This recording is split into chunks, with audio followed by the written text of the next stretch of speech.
Antoine Tshisekedi venait de lancer un programme dénommé Programme des 100 jours, qui vient d'arriver à son terme depuis le week-end dernier. Quelle est la lecture que vous faites de ce programme? En tant que politique, ma lecture est bonne. Le programme de 100 jours, c'est une réussite totale. Sauf un point. Parce que quand on aime un ami, il faut toujours lui dire la vérité pour qu'il change. Il corrige. Vous savez que il était très difficile à certaines personnalités politiques de quitter la prison. Condamné à 10 ans, 5 ans, 3 ans, 20 ans. Mais lui, il est arrivé, il a fait sortir tout le monde. C'est déjà bénéfique pour certaines familles de la RDC. Vous savez que pour voyager en Europe aujourd'hui, c'était très difficile.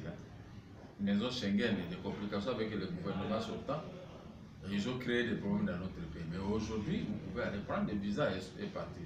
La maison Schengen est rentrée. C'est positif.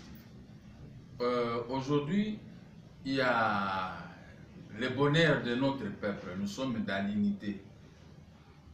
Tous les Congolais partout dans le monde peuvent regagner leur pays. Ça, visa, même si tu avais changé de nationalité Makayabo, mais tu peux rentrer dans ton pays. À partir de l'aéroport de Njili, il y a des formalités seulement déjà depuis tu rentres chez toi. Est-ce que tout ce qu'il a fait, c'est très bénéfique. Alors, les routes. Il a lancé ce programme de routes sur toute l'étendue du pays. Sauf que les sociétés bénéficiaires de la manne pour la construction de routes n'avaient pas des enjeux. Nous, on a vu, on criait ici, un tel a fait ceci, mais il n'y a pas d'enjeu. Moi, je vois, moi-même, j'ai crié pour l'avenir du commerce. On est en train de travailler l'avenir du commerce, mais il n'y a pas de tortue parce que ces gens-là n'ont pas d'enjeu. OVD, que je croyais une grande entreprise qui bénéficiait de la main de l'État, c'était une aventure. Même l'OVD n'a pas des enjeux. Voilà. Quand au reste, l'environnement politique est bon. Vous pouvez aller faire vos meetings, vous pouvez crier. Si vous avez l'autorisation de l'hôtel de ville, vous pouvez chanter. Il y en a même qui sont spécialisés dans les injures. On n'arrête personne. Je regrette si j'étais dans l'opposition, je pouvais faire mes marches à tout moment. Je ne pouvais pas avoir des problèmes aux yeux comme hier. Hein, maintenant, les amis qui font des marches, qui crient, vraiment, il n'y a pas de grenade lacrymogène. Voilà les 100 jours. J'ai résumé ça à un petit rien, mais c'est très bénéfique. Mais sauf que, concernant la paye des Congolais, paiement des dettes des Congolais, pour la reprise effective des activités de commerce sur toute l'étendue de la République, là, les 100 jours emboîtés, mais le chef de l'État peut toujours corriger. Il faut payer les Congolais, il faut payer la dette intérieure. Comme ça, les gens vont apporter de la manne au niveau de la caisse de la République démocratique du Congo. Alors, quand on reste, l'environnement politique est sain et bon, hein, malgré quelques personnes qui s'agitent pour rien, et le reste, les Congolais sont là très bien. Il n'y a pas d'arrestations à tout moment, il n'y a pas de cachots privés comme on a vu la fois passée avec le gouvernement, avec les partants.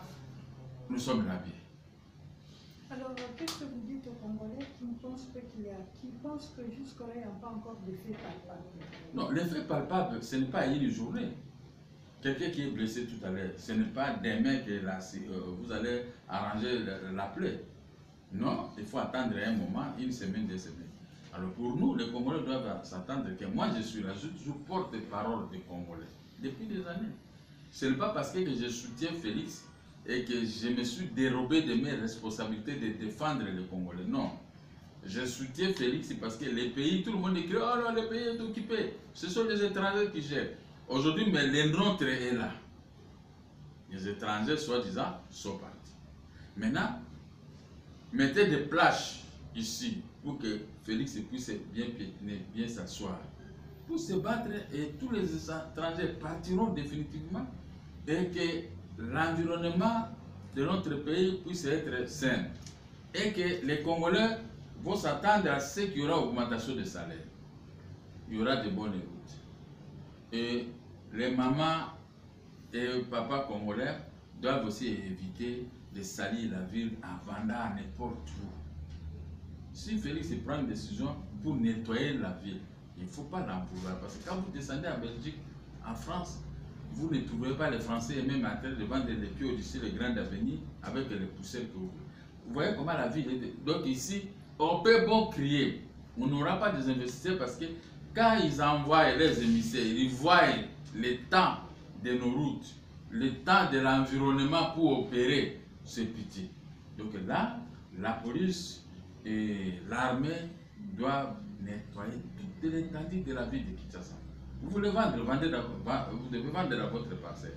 Laissez les avenues, on doit goudronner les avenues, on doit tout arranger petit à petit et on doit emmagasiner l'argent du pays dans les caisses de l'État. Et surtout, le compte général du trésor public doit revenir au ministère des Finances qui sera nommé pour les services étrangers. Quelqu'un d'autre ne peut pas garder le compte général des trésors publics. Et les gros morceaux qui entrent, il y a des individus qui gèrent. Mais les petits morceaux maintenant sont subdivisés dans des petites banques où les ministres des Finances peinent pour pouvoir payer les Congolais de leur dette. Voilà, les Congolais doivent s'attendre qu'il y aura de bonnes choses. Merci, monsieur. C'est moi qui vous remercie.